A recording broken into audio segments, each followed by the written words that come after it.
Picking up where we left off, Ash's training with Flint begins. Much to Ash's surprise, Flint actually does seem to be a powerful trainer, as his main partner is a golem that upon being given a challenge to, Machop and Gyarados aren't even able to move. Eventually, Gyarados gets angry and begins to lose control. However, its tackles and bites don't do anything regardless. Still, Gyarados isn't going to let up, even with Ash constantly calling out to it. Flint sighs, before having Golem roll out into Gyarados, quickly knocking it out. Flint tells Golem to keep training with Machop, by letting it try to lift the rocky Pokemon. He then pulls Ash aside. He asks Ash about when he first met Gyarados, to which he says that he and Machop were playing a game, overseeing how many rocks it could lift, with the rocks increasing in size and weight as they went on. After lifting the biggest one they could find, Machop threw it into the river, and after that, Gyarados showed up. Flint tells Ash that doing this was really careless.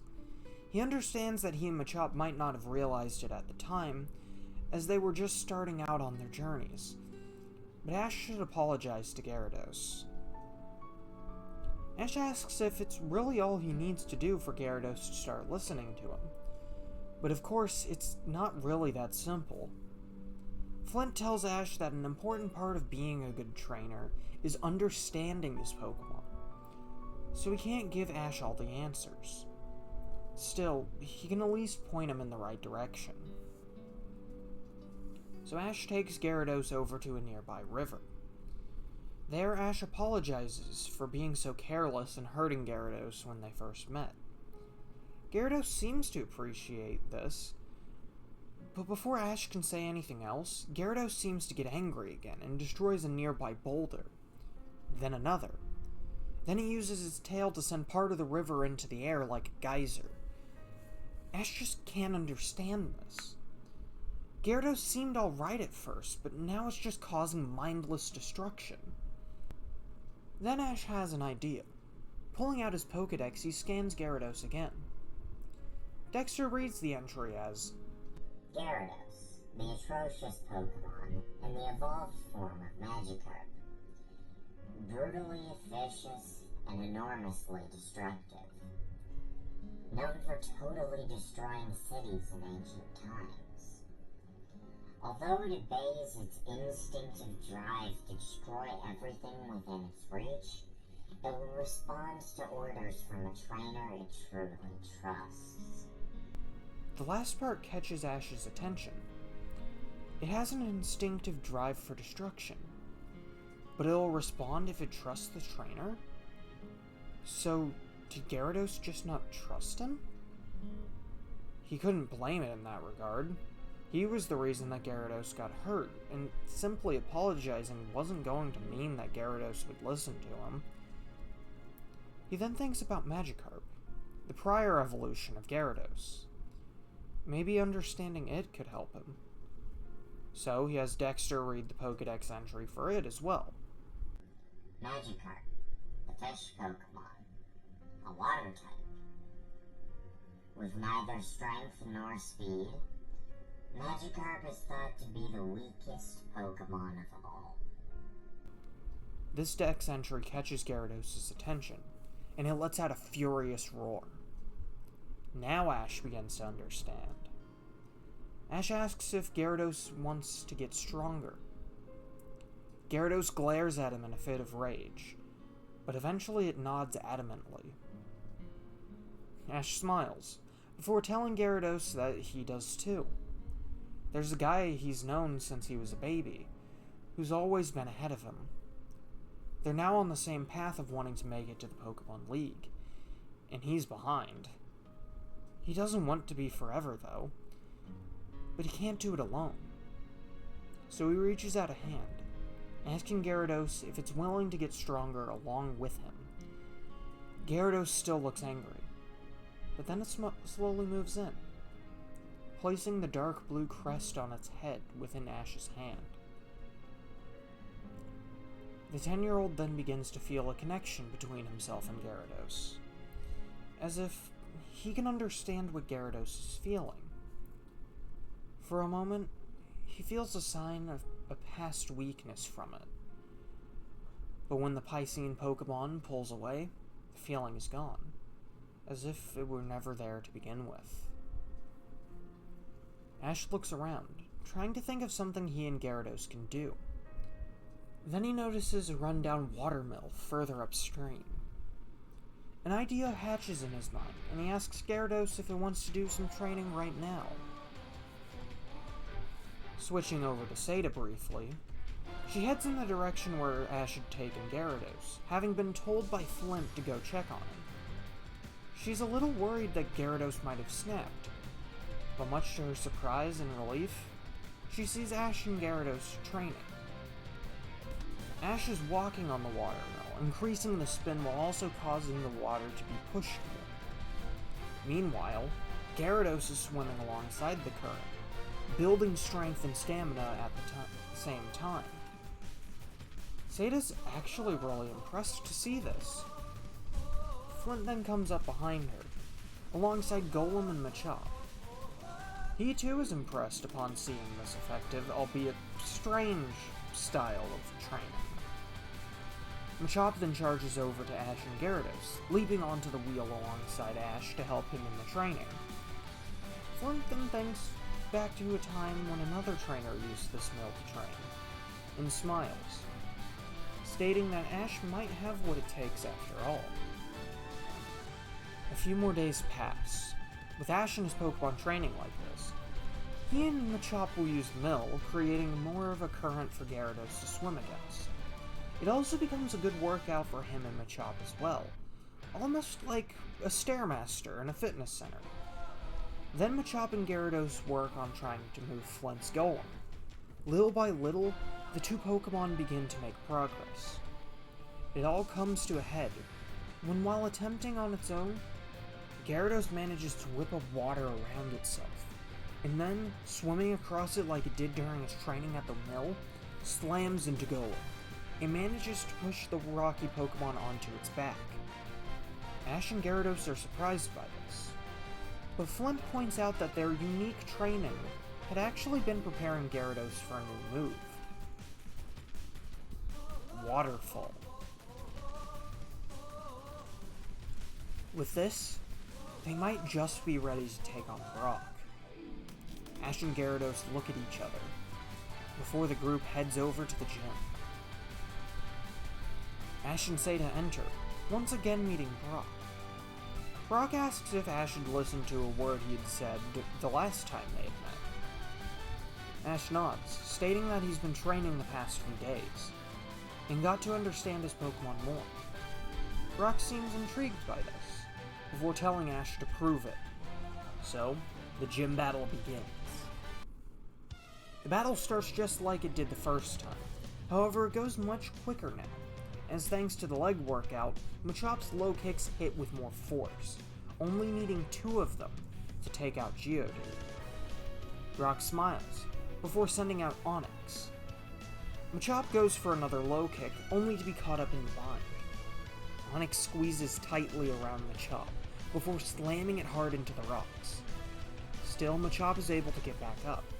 However, Onix begins to pressure Machop by using Dig constantly, striking and disappearing before Machop can counterattack.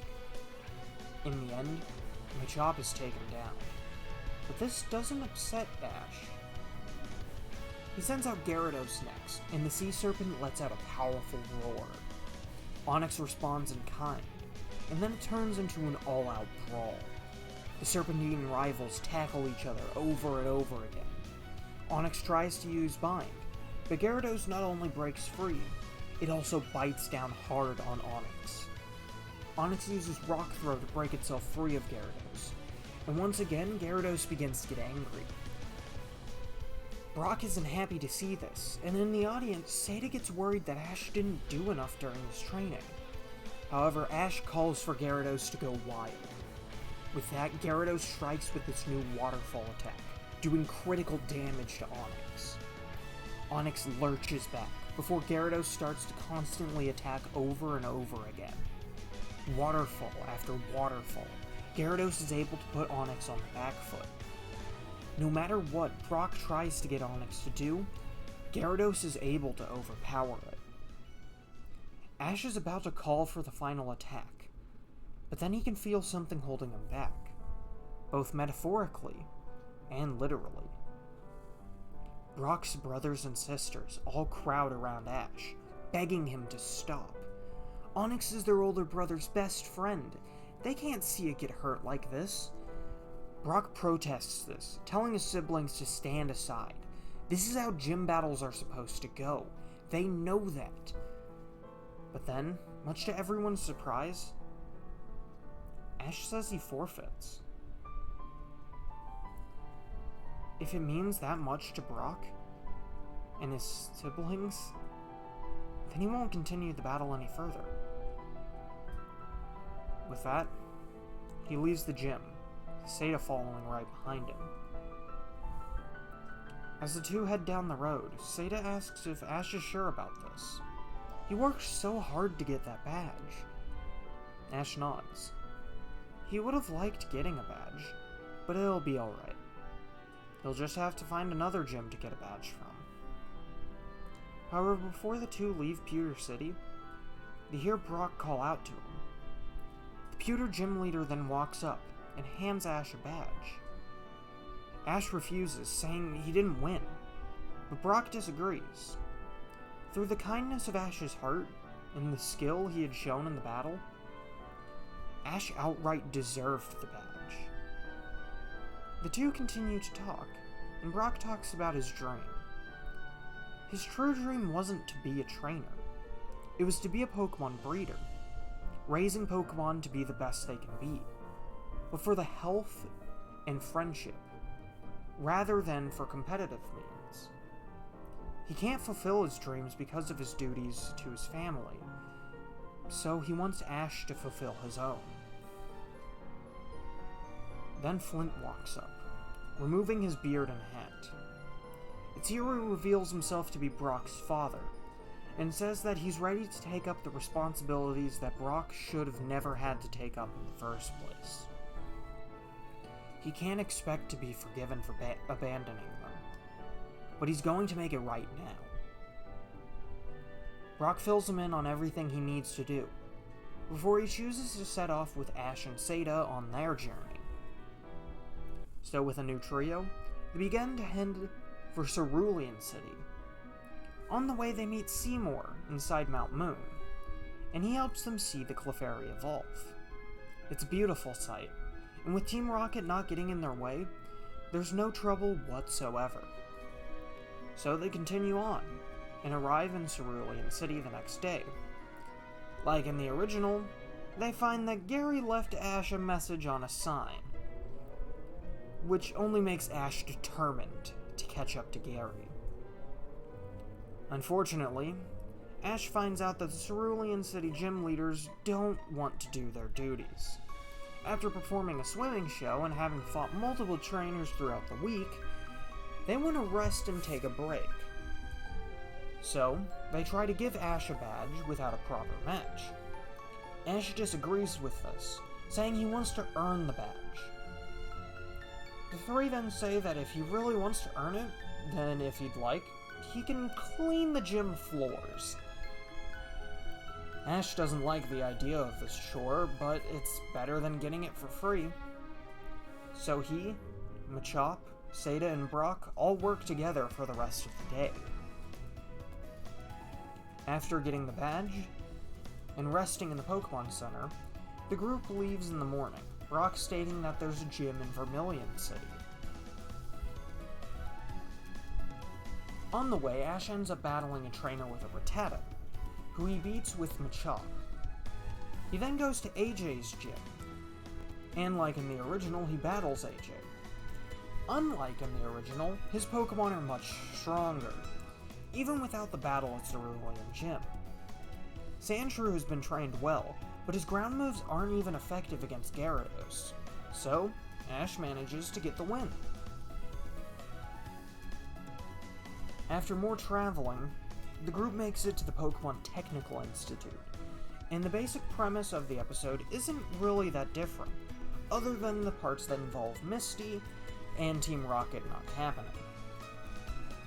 Giselle and Ash do a battle, but Machop doesn't have to worry about not hitting with its strongest moves, so it takes down her Cubone. In the end, Joe decides to leave Pokemon Tech, like in canon. Continuing on, the group ends up in a forest, where they see an Oddish taking a drink. Ash decides to try and catch it, sending him Machop, but even though he beats Oddish in battle, he's stopped by a Bulbasaur. Ash remembers Bulbasaur as one of the Pokemon Professor Oak normally gives away to trainers, so he tries to catch it, but Bulbasaur and Oddish get away. The events of Bulbasaur and the Hidden Village then play out similarly for a while, where they get separated after a bridge breaks. And then, while Ash and Seda are searching for Brock, he ends up in the Hidden Village, that he later brings Ash and Seda to. There they meet Melanie, and run into Bulbasaur once again. They learn about the Hidden Village and how Bulbasaur works to protect the Pokemon within it. Ash tries to go up to Bulbasaur, but because he was the one to try and capture Oddish in these events, Bulbasaur actually sees him as more of a threat, and tackles him. Ash is about to do something about this, but then Seda walks up to Bulbasaur. She apologizes on Ash's behalf, saying that he doesn't mean anything by trying to catch Oddish. She's sure that if he knew about this place, then he would have let Oddish be. Bulbasaur is still a little hostile at first, but slowly it begins to warm up to Seda, while the group stays around Melanie's cabin. When they finally decide to leave, it's actually Seda who Melanie approaches about Bulbasaur. At first, Seda tries to turn down the offer, saying that she couldn't take Bulbasaur away from here. But after Melanie talks about how the Pokemon in the village need to move on, she agrees to take Bulbasaur with her. So with a new Pokemon on her side, the group head on the road again. Following a new path, they make it to an interesting area with Route 24, where they find a Charmander sitting on a rock. Ash thinks he should catch the Charmander, but Brock points out the weak tail flame. They try to get Charmander to leave, but it doesn't budge. Ash then decides to send out Machop, wondering if his starter could do something to get Charmander to come with them. However, rather than simply talking to Charmander, Machop just picks the boulder up that Charmander's sitting on, and carries it over to the trio. Not what anyone was expecting, but at least they can carry Charmander over to the Pokemon Center. They turn over Charmander to Nurse Joy so it can be taken care of. While they wait on any sort of news on whether Charmander will be alright, they hear another trainer walk in, laughing with a couple of buddies.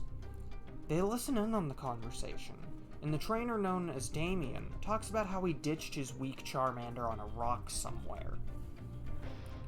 The trio confronts Damien about this, Brock especially being up in arms on how heartless and irresponsible Damien was for abandoning Charmander. Damien argues against this, and so the group goes back and forth, until Nurse Joy arrives with Charmander.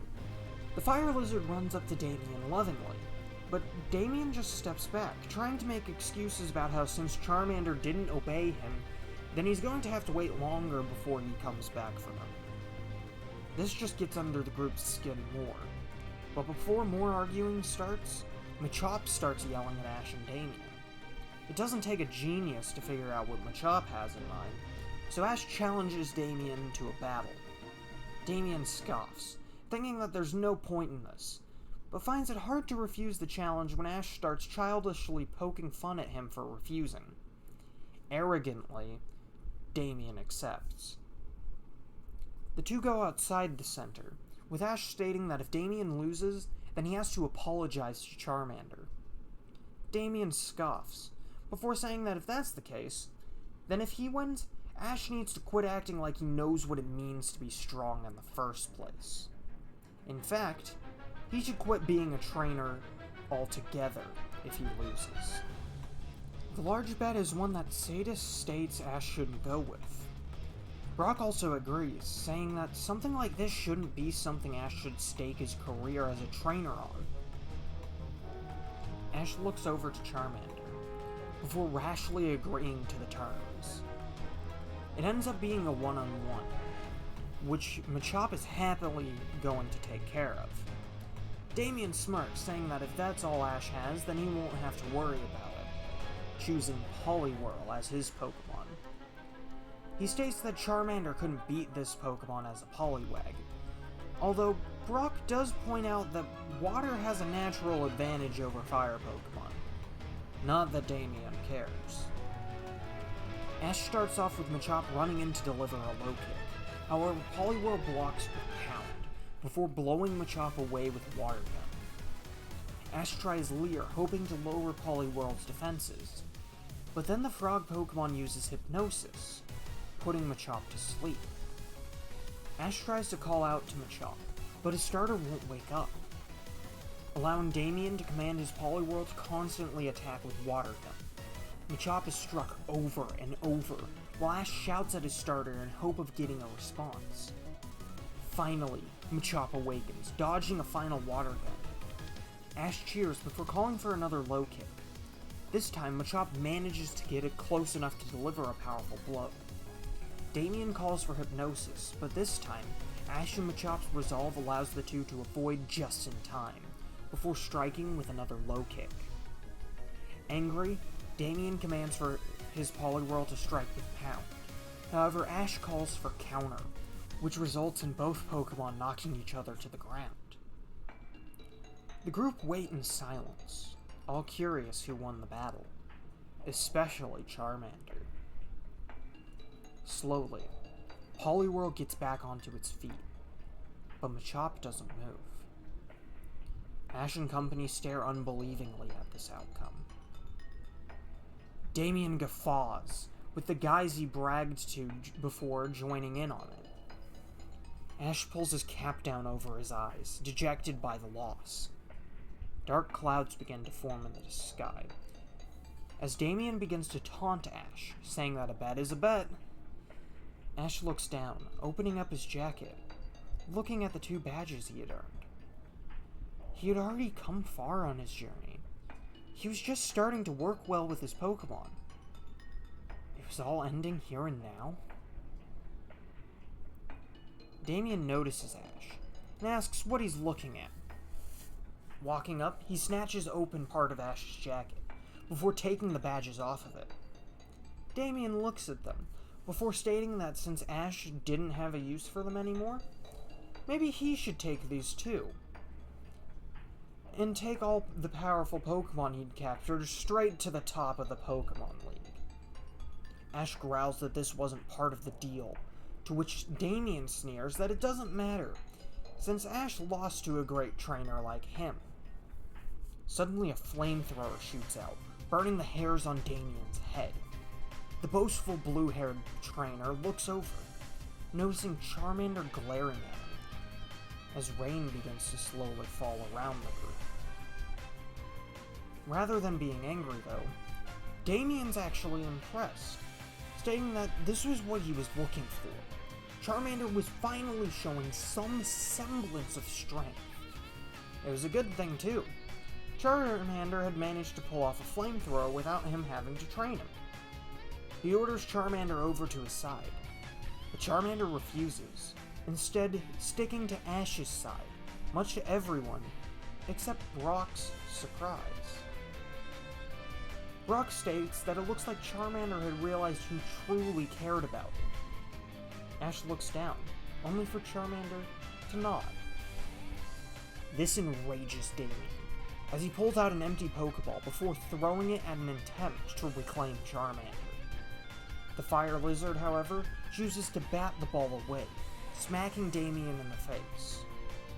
Damien pulls the ball away, before exclaiming that if Charmander wants to behave like this, then he'll just use all of his Pokemon to force it back to his side. Towering behind Ash and Charmander, Gyarados appears from its ball. Damien looks up wide-eyed, before the Serpentine Pokemon roars at him, scaring him off for good. the conceited Pokemon trainer running for the hills, dropping Ash's badges in the process. Ash looks back, thanking Gyarados, although he does say he would have called for it if he thought he needed to. Charmander then walks back over to Ash, handing him his badges. Ash thanks the little lizard, before the group notices the rain beginning to pick up. Brock states they should get inside, and after Ash goes over and picks up Machop, the group head back inside the Pokemon Center.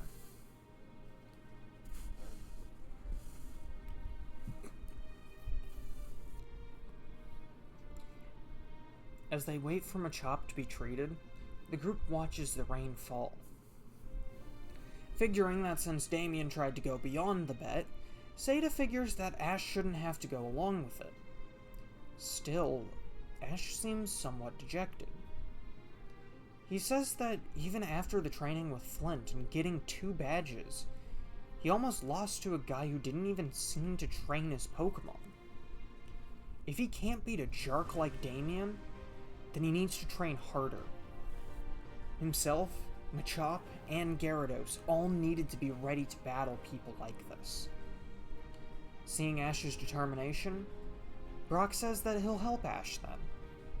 His Pokemon battling skills were sharper than that of his father's, so he could probably work as a good coach for Ash. Of course, now wasn't the time. It would be best for them to wait until the morning and train a little before getting back on the road.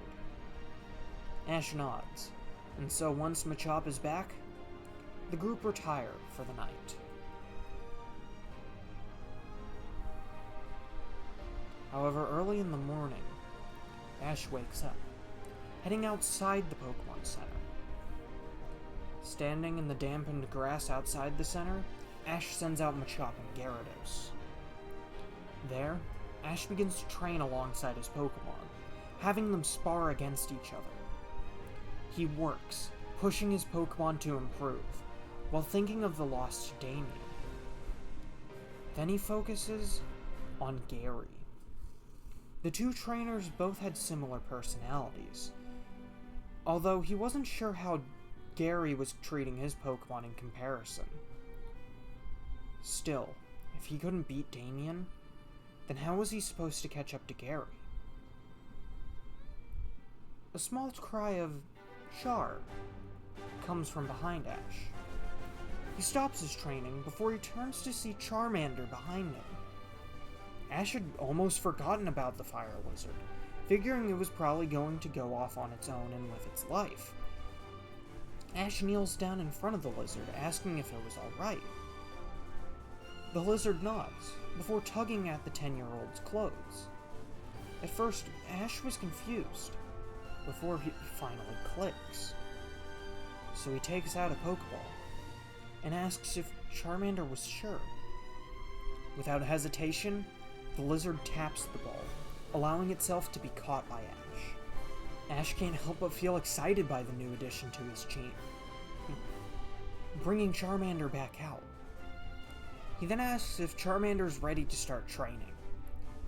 The lizard nods with gusto, before Ash and his Pokemon get back to it. When Seda and Brock get outside, they're shocked to see Ash and his 3 Pokemon all lying in the ground, completely exhausted and laying in pools of their own sweat. Brock sighs, before stating that if Ash was planning on training by himself, then he should have just told him. Ash gets up, apologizing for not getting Brock to coach him. But Brock says it's fine, as being able to train on his own is a good thing for Ash to be able to do. Seda then brings up Charmander being in the group, asking if that meant what she thought it did. Ash nods, stating that he and Charmander are partners now. Seda and Brock both congratulate Ash on the new team member, before the group decides to hit the road again. They journey farther, following the road to Vermilion. However, the group are caught up in a pitfall trap. When the group get out, they find a group of Squirtle, all wearing sunglasses and laughing at the trio. Angry, Ash scrambles to his feet before calling for Machop in an order to battle. However, from opposite sides of the field, two trainers call for Shadow Ball and Water Gun respectively. The Squirtle Squad avoid the attacks in unison, causing them to cancel each other out. Ash looks around, noticing Gary and a much larger spectral Pokemon approach. Meanwhile, on the opposite side, a girl with red hair and a purple starfish Pokemon also approach. The three notice each other, while also noticing the Squirtle Squad. And that's where we'll be leaving things for right now. So what do you guys think? Were you expecting the outcome that happened in this episode?